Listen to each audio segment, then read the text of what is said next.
ನಮಸ್ತೆ ಪ್ರೀತಿಯ ವಿದ್ಯಾರ್ಥಿಗಳೇ, ಈ ದಿನ ಕನ್ನಡ ತರಗತಿಗೆ ಸ್ವಾಗತ. ಈ ದಿನದ ವಿಷಯ ವ್ಯಾಕರಣದಲ್ಲಿ ಕ್ರಿಯಾಪದ. ಕ್ರಿಯಾಪದ ಅಂದ್ರೆ ಏನು? ನಾವು ಏನಾದರೂ ಒಂದು ಕೆಲಸವನ್ನ ಮಾಡುವುದನ್ನು ಸೂಚಿಸುವ ಪದ ಅಥವಾ ಶಬ್ದ, ಅದನ್ನ ಕ್ರಿಯಾಪದ ಎನ್ನುವರು. ಈಗ ನೀವೆಲ್ಲರೂ ಒಂದೊಂದು ಕ್ರಿಯಾಪದವನ್ನ ಹೇಳಬೇಕು.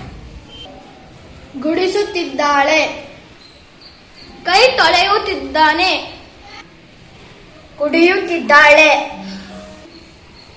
ಹಾಡುತ್ತಿದ್ದಾಳೆ, ನೆಗೆಯುತ್ತಿದ್ದಾನೆ, ತಿನ್ನುತ್ತಿದ್ದಾಳೆ, ಓಡುತ್ತಿದ್ದಾನೆ, ನಡೆಯುತ್ತಿದ್ದಾಳೆ, ಗಿಡವನ್ನು ಹಿಡಿದುಕೊಂಡಿದ್ದಾಳೆ.